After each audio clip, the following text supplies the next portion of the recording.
एक बात आपने सुनी होगी, कोई लौट कर आए ना आए, आपके कर्म आपसे मिलने ज़रूर लौट के आएंगे।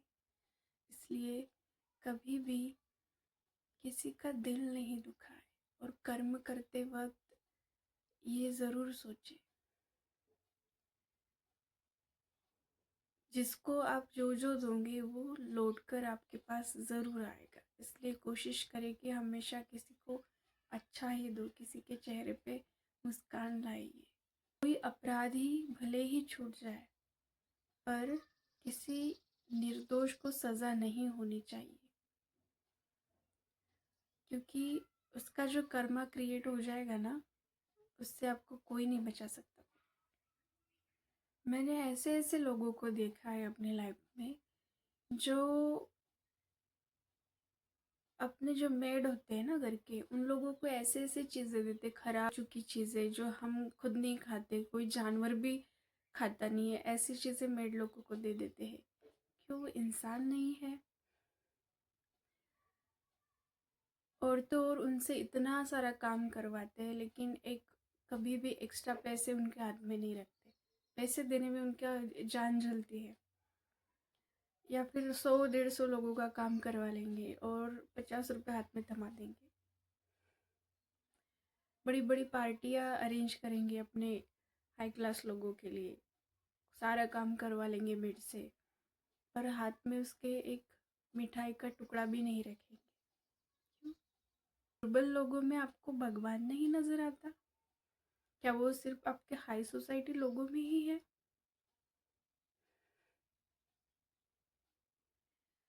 कुछ लोगों को ना कर्म का मतलब ही नहीं समझ में आता। कर्म वो नहीं है जो आप स्वार्थ से कर रहे हो। मतलब आपको पता है, आप लोग इतने सिलेक्टिव हो गए हैं ना, मतलब कन्या भोज में भी किसी को बुलाना है ना बच्चों को, तो वो भी सोच समझ के बुलाते हैं कि किसकी बेटियों को बुलाना है। जो साफ सुथरी अच्छे कपड़े पहन के अच्छे घर की होंगी उनको बुलाते हैं, और जो गरीब है, दुर्बल लोगों की, गरीब लोगों की बच्चियाँ हैं, उनमें उनको भगवान, उनमें उनको माता नहीं नजर आती। कर्म हमेशा निस्वार्थ होने चाहिए। अगर ये जो मैं कर्म कर रहा हूँ इसके बदले मुझे कुछ मिले, ये भाव अगर आपके मन में पहले से है, तो वो आपका कर्म नहीं माना जाएगा। उस कर्म का आपको उतना फल नहीं मिलेगा। श्रीमद् भगवद गीता में भगवान श्री कृष्ण बताते हैं कि जो निस्वार्थ कर्म करता है, सत्य की राह पर चलता है, वो भले ही परेशान हो जाए, पर अंत में विजय उसी की होगी। ये बात हमें जीवन में कभी नहीं भूलनी चाहिए। भगवद गीता एक आईना है। अगर कोई सवाल मन में रख कर आप भगवद गीता पढ़ोगे ना, उस निश्चित ही आपको उसका उत्तर मिलेगा, उसका समाधान मिलेगा। तो मैं सबको विनती करती हूँ कि भगवद गीता को अपने जीवन में स्थान दीजिए। आपके विचार शुद्ध होंगे, आपके जो जो भी कंफ्यूजन है वो दूर होगा, भगवान की तरफ आप बढ़ेंगे, आप में भक्ति जाग जाएगी, और ना ही कुछ हो तो एक अच्छा इंसान आपको बनने में मदद मिलेगी। एक कामयाब इंसान, एक अच्छे व्यक्तिमत्व आप बनोगे। मृत्यु के बाद हम इस भौतिक जगत का कुछ भी लेना ही जा सकते, कुछ नहीं ले जा सकते। ये जितनी आशान शौकत है, दौलत है, गाड़ियों में घूमना, ये वो, ये सब यहीं पे छूट जाएगा। इसलिए इन चीज़ों पर उतना ज़्यादा फोकस करने की ज़रूरत नहीं है। हम जो ले जा सकते हैं उस चीज़ों पर हमें फोकस होना है। हम क्या ले जा सकते हैं? हम भगवान का नाम, भगवान की स्तुति, भगवान के भजन, मंत्र जाप, ये ले जा सकते हैं। यही हमारी कमाई है और यही तय करेंगे आगे कि हम ये मनुष्य शरीर छोड़ने के बाद हम कहाँ जाएंगे, क्या करेंगे।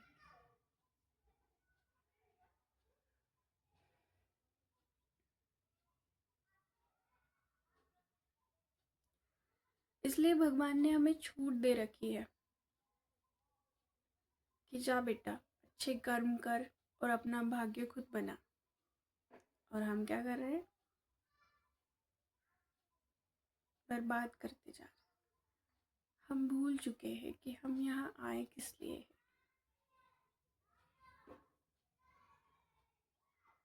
हम जितना इस भौतिक जगत के पीछे भागते हैं उतना ही अशांत, चिड़चिड़े हो जाते हैं। हमें हम भगवान को मंदिरों में बाहर इधर उधर खोजते हैं। भगवान हमारे अंदर है। हमारे अंदर आत्मा परमात्मा दोनों विराजमान है। हमें उन्हें खोजना है। ये तय करता है आपके कर्म। आपके कर्म अगर अच्छे हैं तो आपको ज़रूर ज़रूर आपका वक्त आएगा, वक्त बदलेगा। भले ही कितनी परेशानियाँ आज है, भले ही इतनी टफ सिचुएशन से आप गुज़र रहे हो अभी, पर आपका अच्छा वक्त ज़रूर आए। एक सिंपल एग्जाम्पल से समझते हैं। मंदिरों में लाखों की भीड़ लगती है। लोग नाना तरीके के चढ़ावे चढ़ाते हैं, भोग लगाते हैं, क्या कुछ नहीं करते। पर हर कोई सक्सेसफुल क्यों नहीं होता? हर कोई सफल क्यों नहीं होता? ये बहुत बड़ा सवाल है। चढ़ावे चढ़ाते हैं, दान पुण्य भी करते हैं, सब कुछ कर लेते हैं। सोचने वाली बात है ना। वो इसलिए नहीं होते क्योंकि उनके मन में किसी के प्रति द्वेष, ईर्ष्या, जलन, बदले का भाव ये रहता ही है। और हम सब प्रभु की संतान है। सब कुछ, सब कोई, हर कोई उसी के बच्चे हैं। तो आपका एक बच्चा आपके किसी दूसरे बच्चे के बदले का भाव रखे, द्वेष रखे, तो किस माता पिता को अच्छा लगेगा? तो वो हमारे परम पिता है ना। उन्हें अच्छा लगेगा कि आप अपने किसी भाई के लिए बुरा भाव रखें मन में? नहीं लगेगा। भले ही वो नहीं माने कि वो उस परमात्मा का बच्चा है, पर वो तो जानते हैं ना। वो जितने आपके अंदर है उतने ही उसके अंदर भी है। आप उसका अपमान कर रहे हो मतलब आप परमात्मा का अपमान कर रहे हो। इसलिए इतना सब कुछ करके भी सफल नहीं होता इंसान।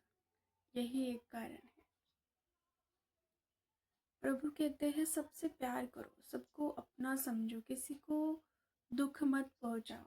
ये जो हम जिंदगी जी रहे हैं ना, ये सिर्फ एक नाटक है, ऐसे समझो। हम जो भी है, जैसे एक मूवी होती है, मूवी में हीरो होता है, विलन होता है और जो बाकी लोग होते हैं। तो ये भी एक मूवी ही है। किसी को हीरो का रोल मिला है और सब हीरो बनना चाहते हैं, तो विलन तो किसी को बनना पड़ेगा ना। तो भगवान ने किसी को विलन का रोल दे दिया है, किसी को हीरो का रोल दे दिया है, किसी को सपोर्टिंग रोल दिए हैं। मूवी में जो विलन होता है उसका हमें गुस्सा आता है कि ये बेकार आदमी है, ये फालतू आदमी है, ये विलन, इससे तो मर जाना चाहिए। पर मूवी खत्म होने के बाद सब एक जैसे हैं, कोई अंतर नहीं है किसी में। ऐसे ही ये जीवन जो है, ये जो भौतिक जगत है हमारा, ये मूवी है। ये खत्म हो जाने के बाद आत्मा आत्मा सब एक ही है। पर हम भूल जाते हैं, हम उस इंसान से द्वेष कर लेते हैं। तो में हम परमात्मा से ही द्वेष कर रहे होते हैं, और वो उससे कोई चालाकी नहीं चलेगी। वो हम सब में उतना ही बैठा है। आप एक सेकंड के लिए भी कुछ कुछ बुरा सोच रहे हो किसी के बारे में, और आपने उस पे एक्शन ले लिया, मतलब आपने अपनी पर्ची कटा दी है। कर्म आपका क्रिएट हो गया। अब कोई नहीं बचा सकता आपको उसको भोगने से। इसलिए हमेशा दूसरों के लिए अच्छा ही सोचे, अच्छा ही करे। और एक चीज़, जो लोग दान पुण्य ये वो करते हैं ना, अपने से जो दुर्बल है, ये जो शक्ति नहीं है उनकी, जो असमर्थ है, उनके जीवन में खुशियाँ लाना होता है असल में दान का मतलब। ये नहीं कि हमारे बराबरी वाले कोई हो या ऊंचे अच्छे अच्छे घर के कोई लोग हो, बच्चे हो, उनको दान करना है, ये मतलब नहीं होता। हमेशा मदद करो दुर्बलों को, असहायों को, जिसको ज़रूरत नहीं है, जिसका पेट भरा है, उसको खाना खिला के क्या करोगे तुम? अगर पुण्य कमाना ही चाहते हो तो ऐसे लोगों को खिलाओ जो खाने के बाद आपको आशीर्वाद दे, जो 3 दिन से भूखा है, 4 दिन से भूखा है। ऐसों को अगर आप खाना खिलाओगे तो देखना उसके वो दिल से आपको दुआ देगा। ये होता है कर्म कमाना भाई। किसी को मदद करनी है मतलब आंखें बंद करके किसी को भी मदद नहीं करनी है।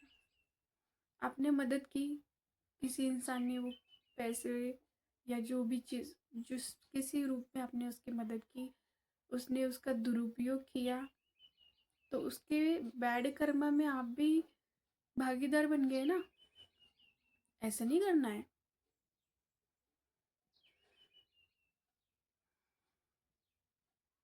तो ये गहराई वाली बात है, ये बहुत कम लोग समझ पाते हैं। मैंने ऐसे ऐसे लोगों को देखा है ना, सुना है, सोशल मीडिया के ज़रिए भी देखती हूँ, लेकिन मुझे तरस आता है ऐसे लोगों को देख के। ज्ञान का तो भंडार है लोगों में, इतना ज्ञान है, इतना ज्ञान है, सब ज्ञान है, लेकिन सब फेल। तुमने भगवत गीता पढ़ी, तुमने शास्त्र पढ़े, ग्रंथ पढ़े, सब पढ़े, लेकिन इसलिए कि मुझे डिबेट जीतनी है, मुझे लोगों पे छाप छोड़नी है, ये लोगों को दिखाना है कि मैं कितना ज्ञानी हूँ। अगर आप असल ज़िंदगी में उसका इस्तेमाल गलत चीज़ों के लिए कर रहे हो, खुद उस रास्ते पर नहीं चल रहे हो, तो आपके ज्ञान का क्या करे, अचार डाले, ज़रूरत ही नहीं है। आप थोड़ा पढ़ो, लेकिन उसको अपने जीवन में उतारो।